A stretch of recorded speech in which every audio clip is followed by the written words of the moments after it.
Well, welcome to the journey. My name is Kevin Polky, and I have a special guest with me today, Lisa. And I always do a horrible job with your last name, but Lisa Koepp. Koepp. Kept. Okay, perfect. And so, Lisa, I know a few months ago we had a conversation. We met for the first time. We have a mutual friend, Sharon, who works for me up in the Fond du Lac area, and I know you and Sharon have been friends for a long time. And I had an opportunity to talk with your daughter as well, as she is thinking about and pursuing the counseling field as well.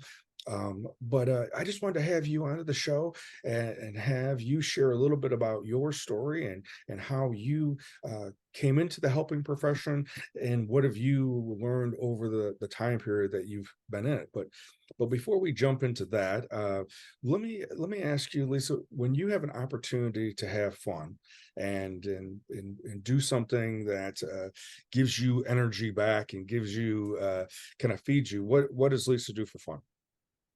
Oh, I I love to have fun. I love to have fun, and I think what I've learned is that separating every day from fun, like, really made fun feel like it was off in the distance. So I just find small little things every day to do. Like if I might play my guitar, or I'll write, or I'll call a friend. I'll meet a friend for coffee.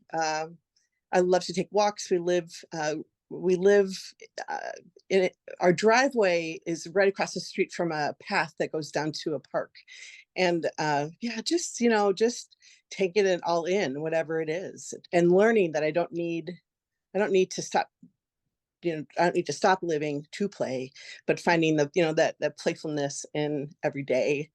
So little simple. It's usually simple things, not a lot of time, but just real simple things. Sure, sure. Well, it's interesting, when you said that, is that it was just some of the decisions I was making this morning, as I was, waking up, getting ready for my morning routine of working out and meditating.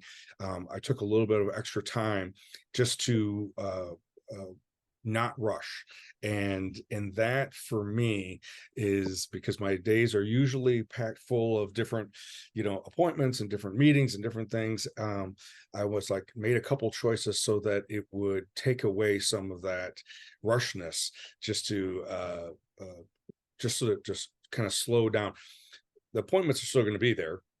It's just making some Right. different choices in between. So, Yeah. um, you live in Wisconsin right now, in West Bend, Wisconsin, correct? Right.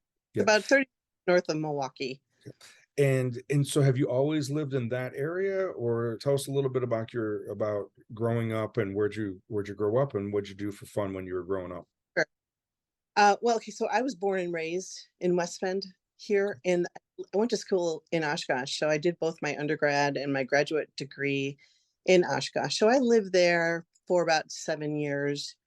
Uh, I worked for an attorney who did guardian ad litem work. Her husband was a surgeon, so she just had passion for law and representing kids. So I got to work with her on that. I was actually going to go to law school. I took my LSAT exam, and I was all ready to go to Hamlin in Minnesota, and then she just talked me out of it, Mhm. because the bottom line is, like, law is not about justice. I mean, if you follow the law, it's usually just, but it's really about argumentation and debate, and Right. who can do it. So she was like, Lisa, they will eat you alive. You have heart and soul. You don't have the ability to lie or to strategize, to twist narratives to make it look like your person didn't do what the person did. Like, that's just goes against the grain of everything that I stand for. So um I did that for a while. I also it's interesting because I graduated in with a degree in communications and speech communication, organizational communication. So I was working in advertising specialty for a while. Okay. Um, but that was back here in West Bend. So when I graduated in 1990, it was like the recession, the start of the recession. There was no jobs. We wallpapered our living room, my roommates and I, with our rejection letters. because we got so many of them in the mail. And so it was one of those things where I had to move home. So that was quite the adjustment. I could say that hard. I'm sure hard for my parents, hard for me. But then I got my own place in this historic building downtown. Um, and I was there for about a year, working in advertising specialty and waitressing on the weekends so that I had enough money. Because I think at that time, what minimum wage was, I don't know, $6 an hour or something like that, Hmm. 1990. So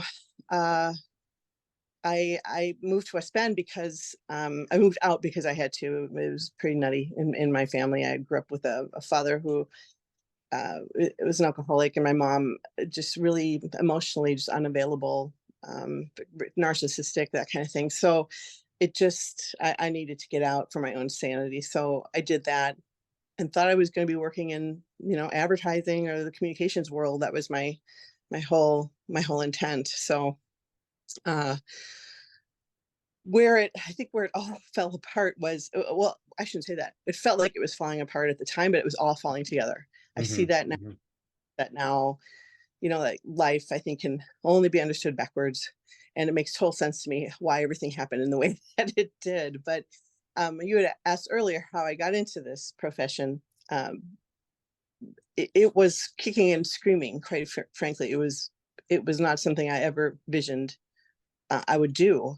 Hmm. But I started to do some work around my family and some of the impacts that had on my development and attachment issues and relationships. And while I was working in advertising specialty in Milwaukee at Carlson Marketing, and then there was a position that opened up in West Bend at a company they did business with, and I decided to apply to be to work there, and they had an assistant account executive position open. So I got the job. Interestingly enough, the place was being investigated for illegal chemical dumping and drug trafficking, and it was one of the owners, um, she just not did not like me, and she just took so much enjoyment, I think, out of like asserting her power, I guess you could say. And one day she asked me to type her daughter's term paper, and I said I wasn't going to do that, and she proceeds to call me a name. And I thought, darn it, and here I am working on all this stuff. I thought, I'm not going to be treated like that. So with my voice shaking, I walked into her office. But she'd smoke a cigarette. She'd always had a cigarette in her mouth, and she'd flick the ashes on the floor. So it was like so much disrespect for her own company. And she had a bottle of codeine on her desk that she would put into her coffee in the morning. So her brother was a pharmacist in town, and his ex-wife was in a support or like a therapy group that I was in. So I was getting all this like, holy all this like understanding background that most people wouldn't understand. So I said, when you can respect me through trembles, I said, when you can respect me, I'll work for you. And since you can't do that today, I'm leaving. And I just to put the paper back on her desk, and I got in my car, and I thought, what the hell did I do? Oh my God, what did I do? Like, what do I do now? So I went home, and all I had was this thought, call my friend Sam. So Sam was this guy that he was what do I do for fun? I love to hang out with Sam at that time, because Sam just was, you look at him and you laugh. I mean, he was just so much fun. And so I called him. It was just weird. I called him and I said, I just told him what I did. And I said, maybe I'll come back to school. I don't know. I think I'd need some financial assistance if that was the case. So he said, well, I'm in charge of the graduate assistantships for the Department of Residence Life, and we are not really happy with our candidates. Would you be interested in coming back and working for, the department? And I was like, what? He goes, in fact, we saved 4 slots in the counselor education program for our graduate assistants. So if you're interested in that, man, we would hire you in a heartbeat. But the thing is, the application process closes on Friday. And this was a Wednesday.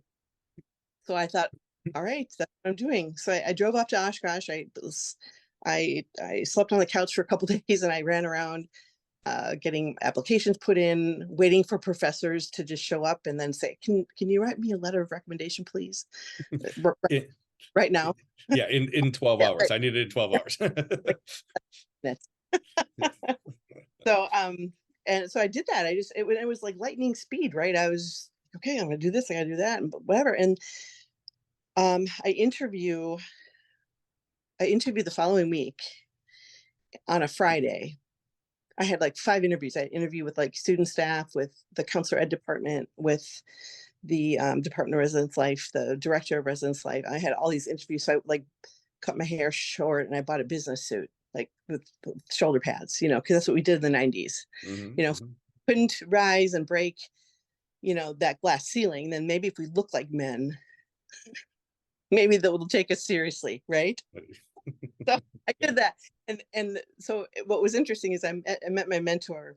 He was the one, actually, I think it was one of those privilege pieces too that we have in our lives. Like, 'cause I knew people who knew people, and they, Linda, the director of staffing Residence Life, adored him too. She went through the program as well, and he was her mentor, and so he became mine. And the first thing he said to me was, "Why are you wearing that? Why are you wearing that?" I'm like, "What? I'm wearing what? This suit?" He's like, "Well, I bought it because I'm here. I'm interviewing. I want to look professional." What he's like, "I don't give a shit about that." So I was like, "Okay." And then he kept asking me those questions, and he was smoking, and like his office was like yellowed from all the cigarettes he'd smoke. So you'd go in there and it'd be like you'd smoke a pack of cigarettes, But I said, "Are you supposed to be smoking? Like, isn't that like?" He's like, "I don't care."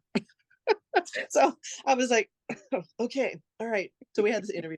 Next thing I know, I'm literally in tears because I don't know how to answer your questions. I don't know what you want from me. And he's like, "That's what I want. I want to know you. I want to see you." He goes, "Why do you want to why do you want to be a counselor? Why do you want to go into counselor education?" And I was like, look, I'm just telling you, I ended up walking out of my job. I called my friend Sam. He set all this up for me. I'm here. This feels good. Like, I feel like I could be happy working on a college campus somewhere.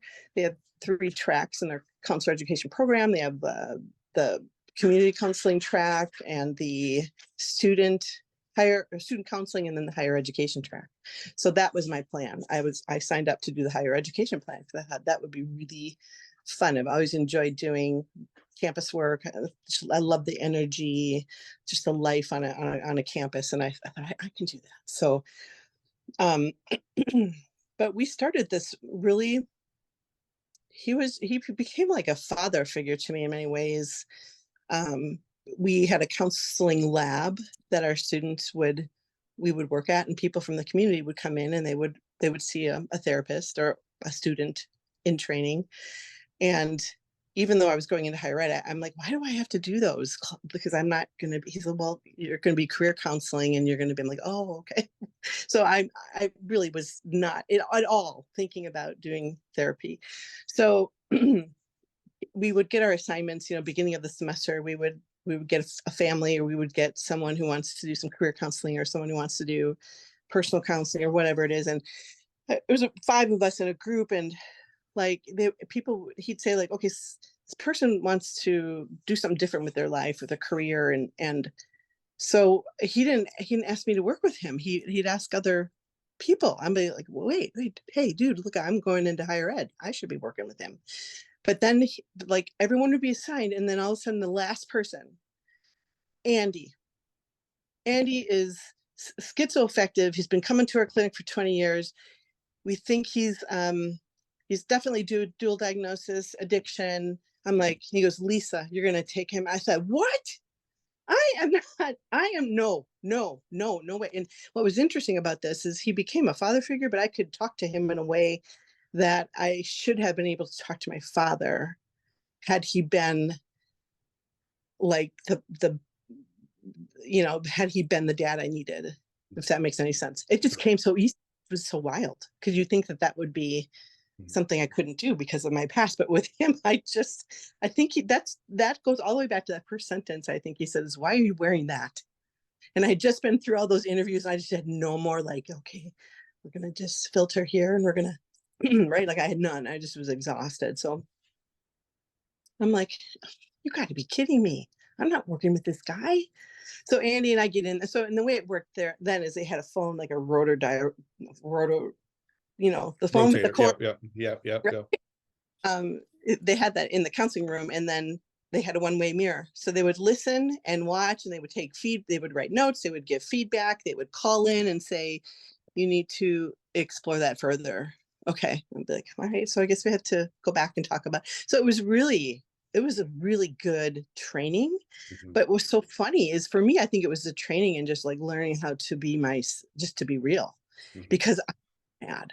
I was mad. So I went in there and Andy would say, so why did they assign you to me? And I said, Andy, I don't know. In fact, I feel like I owe you an apology because I'm going into higher ed and I have no idea if I'm going to be able to help you. In fact, I kind of doubt that. But, my plan is to go into higher ed. And then I would hear in the microphone, no, you're not. And I'd be like, from Ken back in the room with the other people. No, no, no, you're not. You're not. I'm like, see, this is this to me, well, anyways, why are you here, Andy? And we just, I don't know, I just didn't, I was so mad that I got assigned to him that I just was real. And then I would say to him things like, dude, you know what to do. You've been coming here 20 years. Like, what's keeping you? What are you getting out of this? Like, you got to be getting something out of this, right? So these questions that just came so naturally to me, probably because of my communications degree, right? And the fact that I just didn't care because I was mad. I was going to get a new mentor and someone who's going to listen to me, right? So um, what was interesting is that Andy got well. He decided to get well after our work together. And I thought, wow, maybe I had something to do with that. So I started thinking, maybe there's something to this, but I don't really know what I did. I don't know what I did. So, um, but that was how it all happened. And then I was like, I was getting married. I didn't have a job. We didn't have a place to live. There was so much uncertainty. And then at the time I was my family was in counseling with a place here in West Bend, father or a husband wife team. Um, and my therapist had offered me a job, and Mm. I was he actually first offered me a practicum site, and I thought,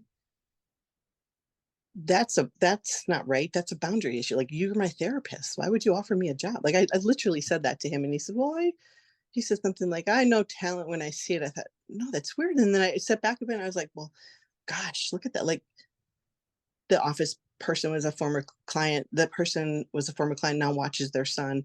Like, there's so much bartering and inappropriate. Like, they had a softball team, counseling services of West Bend, they had a softball team. And I was like, I'm not playing softball with the people I work. Like, this is crazy to me. Like, I literally felt like this is really wrong.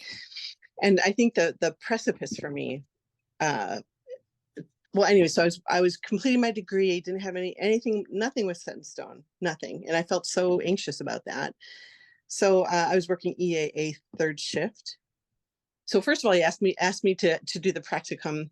He would take me under to do the practicum. But then I got the job. Like, everybody fights for uh, these two positions that are in the counseling services at the university, and I had applied for one and got one of them. So I didn't need a practicum experience. Um, so I was working, in higher ed with students and working, that way. But then, okay, so then I was looking for a job. Now I'm looking for a job. Like, who's going to hire me? I'm 25. I don't even have my 3,000 hours. I don't really have any experience. Like, who's going to, so he offered me a job in a session that I had.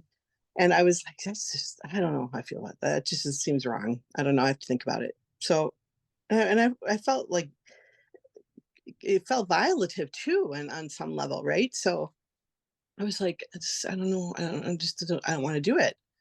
And then I was working third shift for EAA, writing my thesis, smoking like a fiend, um, just trying to get through that summer before I graduated in August. I was getting married in September. So I pick up the phone, I leave a message with the answering service.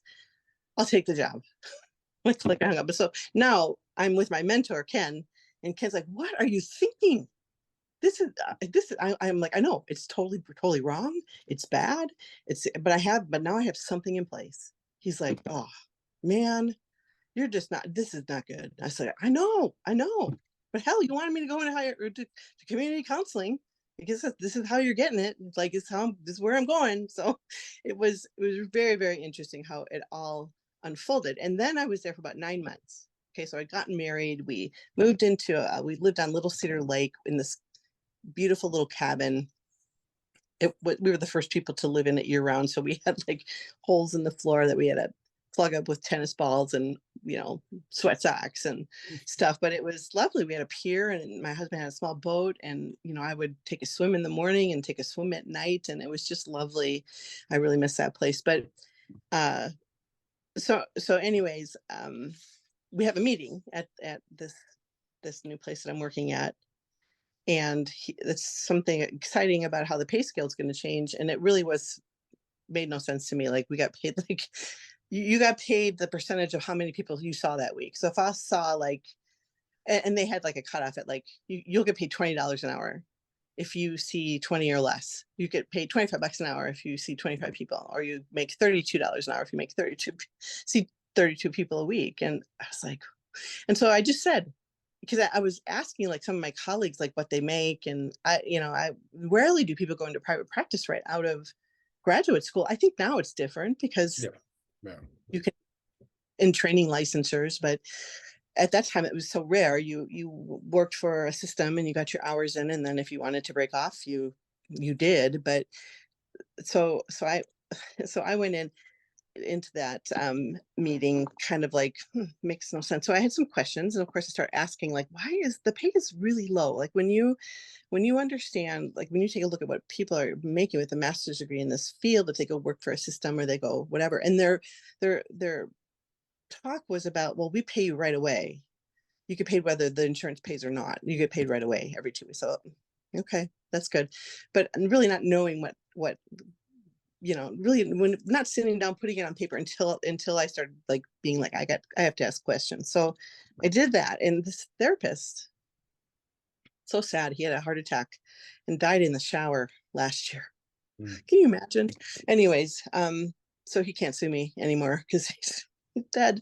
But anyways, because I was always worried. I was just always worried about that when I left. But so he said to me, or I said, I just need to know, I don't understand why the pay is so low, because it is low in comparison to it. And he said, there's the effing door. I can't believe you're accusing me of using you. And Kevin, I just said, okay, I'm going to use that effing door. And up I went. I went to the front desk and I said, cancel my appointments. I'm quitting. I'm quitting. I just can't do it today. I'll still serve I'll give it 2 weeks. I'll still see hardly had any patients anyways. And I was waiting tables on the weekend, which I think was probably the best practicum experience anyone can have working in the restaurant industry, Mhm. loaded with addiction and compulsive behaviors. And oh my gosh, I was like, learned so much in that process. But um, so he came up, he left the meeting, came up and he said, I'm really sorry about that. I was uncalled for. Can I have a hug? I was like, whoa, no, you cannot have a hug. And I'm leaving. I'm leaving. I'm out of here. And so I grabbed everything I could of my stuff. And what was interesting too is his wife, Mary, was a therapist as well, but she claims her license got lost when the Wisconsin alcohol certification board, it caught on fire. It like burnt down. She claimed that her license got lost in there. But here I come, this 24-year-old, 25-year-old spunky little person wants to work there, and I share an office with her. Right? She has this. All of a sudden, she has this huge mahogany desk, this beautiful leather chair, right?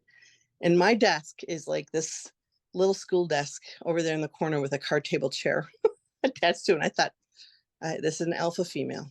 This is someone I have to really stroke the narcissistic ego if I'm going to survive here, which I did for 9 months. But so I get home. So this is one of those universal. You have to trust that the universe always has your back, because you couldn't have written this any better. So I leave. I tell Thomas I'm going to give you 2 weeks and I will see the one or two people I had during that time. Um, and thanks for the opportunity. I'm leaving. So I went home, and in my mail is a letter from physicians. Oh wait, no, what was it? Prudential or something like that. It was our insurance guy, our life insurance guy. And so I open it up, and in it he has a handwritten note that says, "Call Jane." Jane is his wife, and she was a psychologist. "Call Jane. They're looking to expand. Give her a call." I was like, okay. So I call her and she says, "Oh, you should go talk to the owner, Gene. He's up at the wellness fair up at the community college that was in our town." So I did that. I went up. "Hi, Gene." Oh, and I actually knew him because he was supervising our clinic, right? And I said, "Here's the situation. Here's what happened. Um, I'm just following the universal winds because I'm here now talking to you. Are you looking for anyone?" He was so excited because he needed someone to do research for special education, do process hearings. Like when I think about all those accommodations and adaptations that we advocate for our clients and stuff, like, where did I learn that from? Right? I was doing research. "I'll pay you $25 an hour." I'm like, crap, I'd have to see 25 people to make that. Um, at this other place. So he would gladly brought me on, and he was just so supportive because we did like we had a community art festival there.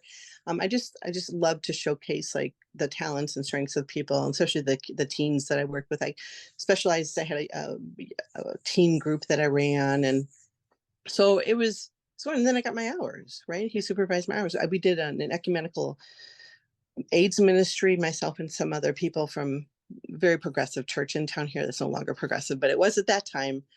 Um, and so I had support groups of people who had, people come home to die. At least in the 90s, that was happening with people who had AIDS. They came to their families to die. So those were the people I was working with. And so I did a lot of things because I was given permission to just go do it. You want to do it, go do it, and made my money on the weekends. Pounded the pavement during the week and made my money on the weekend. And then he went to Italy and got sick and said he was going to dissolve the clinic. So I always drove past, North Shore Clinic where I work now. I always drove past the building and just loved it. The architecture. It's like a 3-story land and brick home. And I thought that is really cool. So I just remembered them. So I contacted them, and then, the rest is history. Uh, 26 years later, I'm still there doing private practice. So that's how I got there, really kicking and screaming. Sure, Kicking. sure. Well, it's interesting, Lisa, as I'm listening to, share your story, and and there's definitely some parallels. Like, not only did we graduate the same year from undergraduate, I graduated from Illinois State in 1990. So that time period, I very much remember. My roommates, they were in a rock band, a heavy metal band, and I moved with them. That's who I lived with in college, and then we moved out to Denver, the Denver area, and I tried to start counseling out there. And because of the recession, as you point out, there was really no work. No one was hiring. And similar, with my background, I was kind of the same way. I never thought I'd be a counselor. Thought I was doing the bodybuilding thing. Really wanted to initially go into physical therapy, but thought I was too far.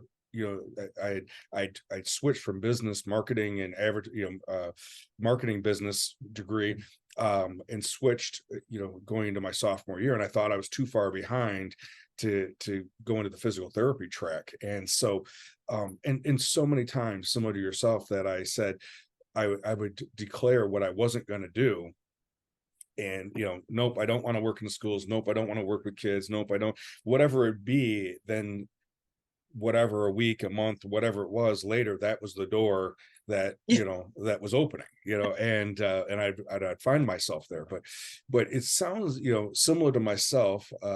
It sounds like there was situations where you felt like you had to force an answer, felt like you Mhm. had to force a situation, and by doing that, then you ended up going through the door that got forced open, And then later, because it wasn't the right fit, you had to stand up for yourself, kind of like that, Mhm. like when you talked about moving out of your house, or maybe that's why you went to Oshkosh in the first place, to go to college. I don't know, but those ended up opening up the doors that you're supposed to go through, Right.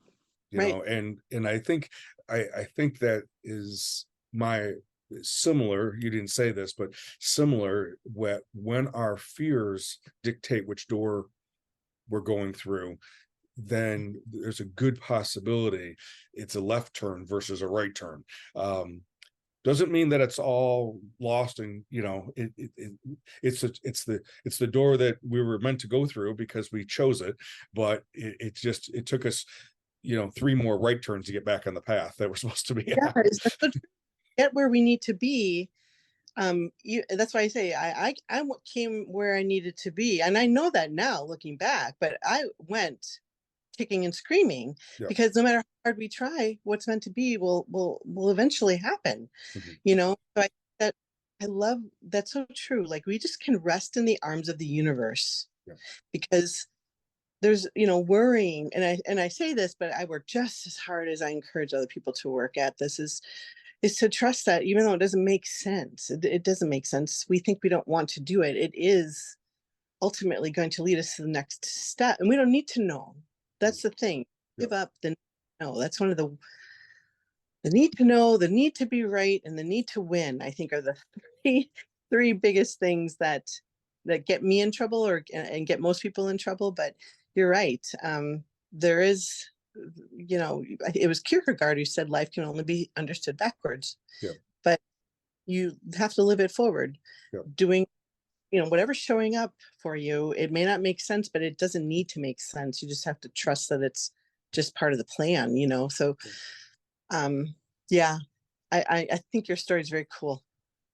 And it's, when you were, for some of the listeners that were talking about, you mentioned trust in the universe, and I've talked many times about, regardless if it's an ancient wisdom tradition that's based out of some type of religious formation or spiritual practice formation, that has been like, like we were talking before we started taping, Joseph Campbell's, that's what he studied, and told us about in his teachings, was that regardless if it's from an Islamic background or a Jewish background or a Buddhist background or a Christian background, um, that trusting the universe, knowing that you can lean into it, that you make the right decision because this is ethically going against who you are as a person.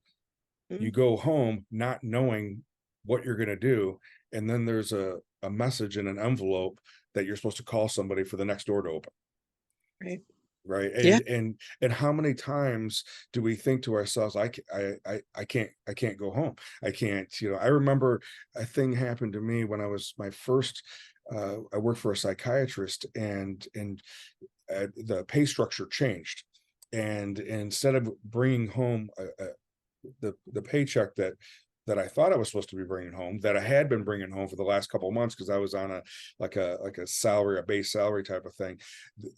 I brought home like a 10% of what that was, and I felt like I was, instead of bringing home metaphorically a deer to my wife and child to eat, I was bringing home like a scrawny rat. And I felt this shame and embarrassment, of going home with this meager paycheck,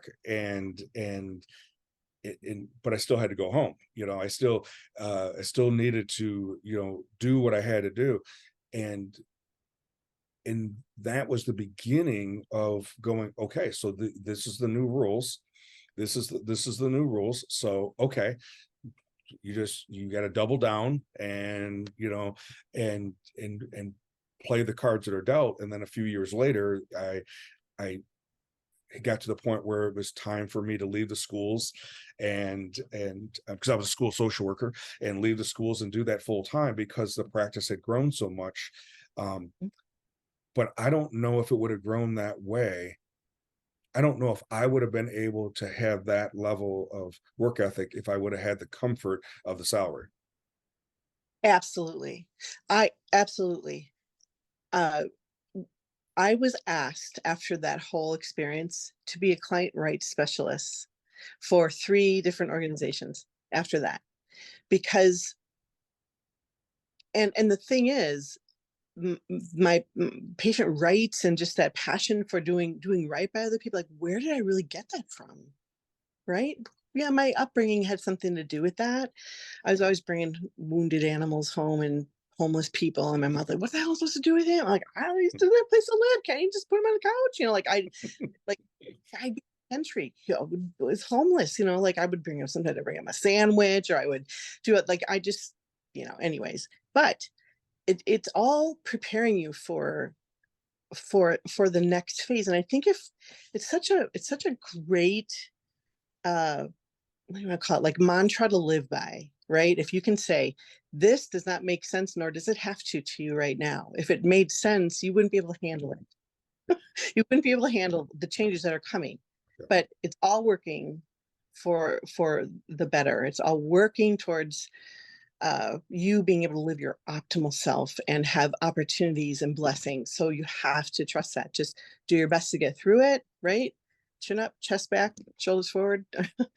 That's the kind of, just so important to live like that. And we don't, I mean, gosh, I'm just as guilty of that as anyone else. So, but yeah, Well, interesting. well, and I think, it is interesting because though we may have had, of volumes of experience having gone through things now I think we're roughly the same age. So but now we've, career wise, life wise, family wise, we've gone through those things.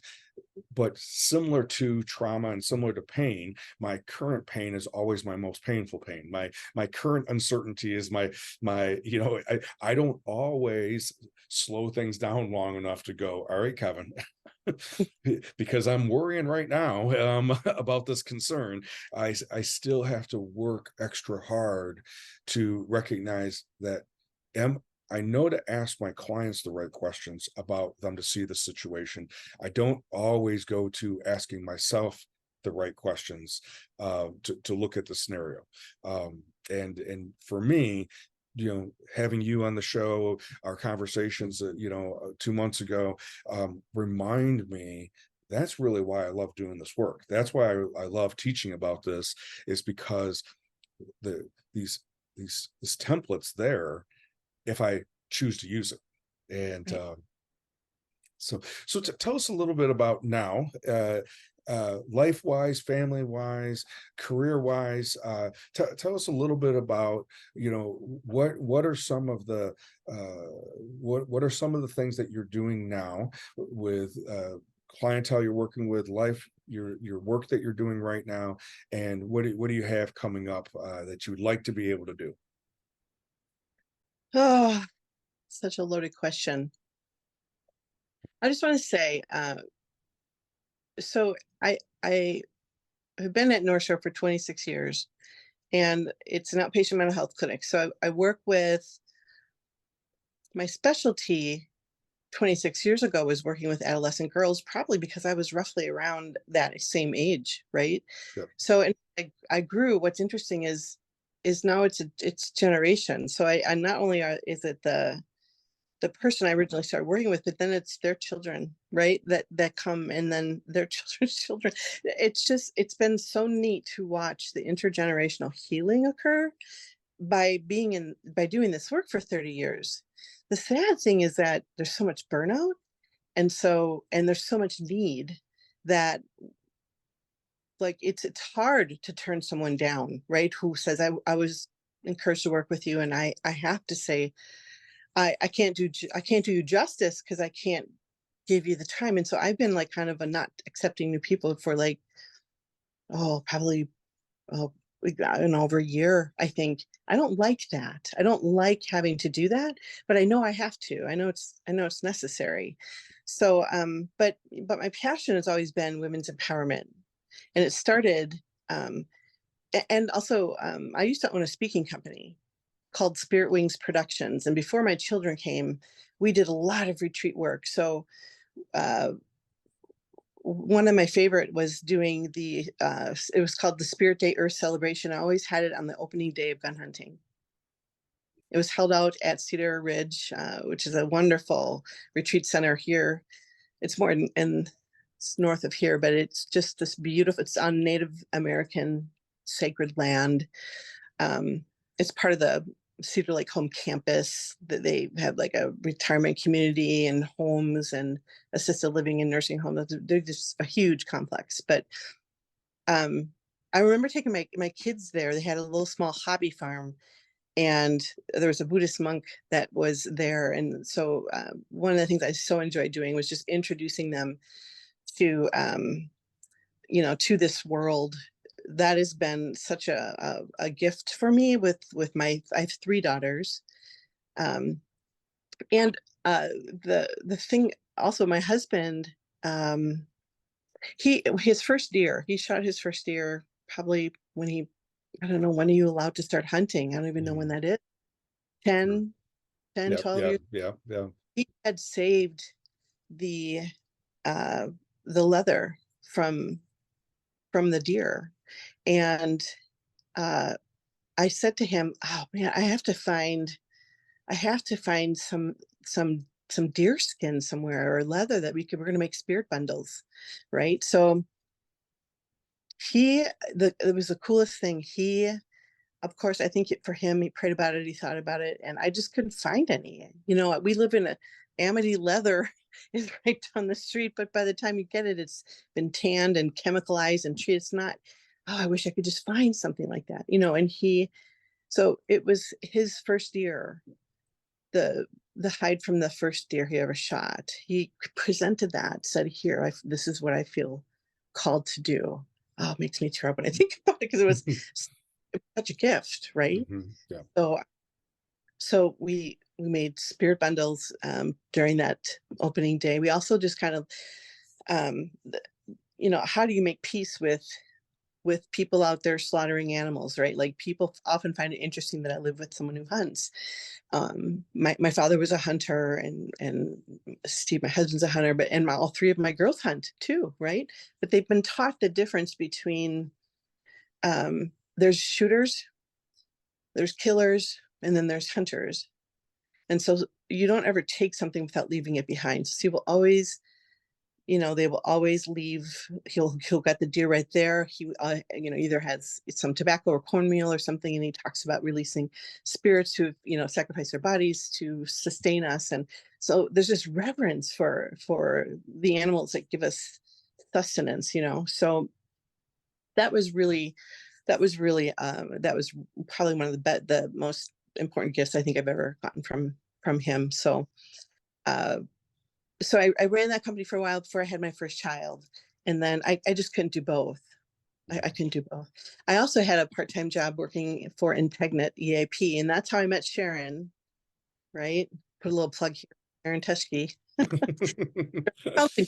I tell you, she's probably one of the best therapists in the entire world.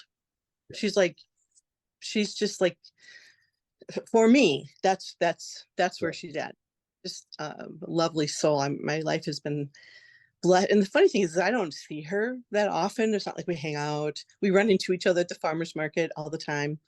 But it's always just one of those, like, just she's here with me. I think she feels that, my love and friendships with her too. And it's a beautiful thing.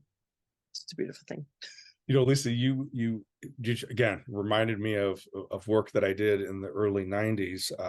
As you know, spiritual retreats. I started when I made the transition from competitive athlete, bodybuilding, contact sport athlete into the therapy world.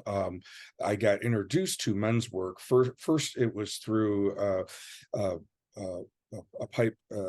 A friend of mine who became a friend of mine from the Fond du Lac, Fond, Lac de Flamme reservation. He was a Chippewa, and I spent time with him and one of our professors at our local college here in Rockford, and then I started doing men's work, and then I, after a time of doing the retreats, then I became one of the facilitators on the retreats. And so it's interesting that you talked about that when I had we were discussing just recently about going back because they're not offered anymore, or they're not offered as often as they used to be, and at least in the areas that I'm aware of. And I think there's some real benefit, maybe even more so today than it was in the late 80s and 90s, um, in our technological age, where there'd be some real benefits of doing those retreats. So maybe that is just in the midst of our conversation. Maybe that is maybe that's one of the future right turns, or I the bends in the path coming up. hope so. My father was part of that network for a while. When he was in recovery, and it was pretty solid and steadfast. He said, he told me, and there was so much backlash to that though too. Oh yeah. If you haven't, like, he was at a retreat, and he had heard that the previous retreat there, that the men's tires got slashed. Like, it was so threatening on Yeah. some level. Yeah. Which was so I had first started doing the men's work with some of the gentlemen that I worked with at a treatment facility in Rockford, and then later there was an organization called the New Warrior Training. Later, it was called the Mankind Project, and I was involved with that for an extended period of time. And then, but I have been running my men's groups since 1997. So I have three men's groups that I've been running on a weekly basis since '97. I have a couple men who've been there since the very beginning, and they started in '97. They've been with me every Tuesday or every Thursday, depending on which their group is. They've been with me that entire Church. time. Well, and it's funny you said that, because he refers to it as, he goes, I don't go to a traditional church, this is my church. And so it's interesting. So Lisa, as we get ready, to wrap up this particular episode, I really, again, appreciate you being as open and as transparent as you are about your story. I would love to have you back on the show again and talk more about just your experiences and your observation of life and your own journey. But if there was something that you wanted to leave the listener with, what would be one thing that you would like to leave the listener with? Uh, One of my favorite quotes is from Rumi, uh, and it is, "Wherever you are, be the soul of that place." And when I turned my Alexa, play Van Morrison, the first song was Soulshine. I don't Mm, know if you've ever heard. mm, It wasn't Van Morrison, because that was the Allman Brothers who wrote and sing that song, but it was like shuffling songs by so and so and other artists. So it came on, and I was like, wait, what? That I love that song. It fits so well with that quote from Rumi, and that's how I prepared for today. Was like, I get to spend time with a new friend, sharing our souls.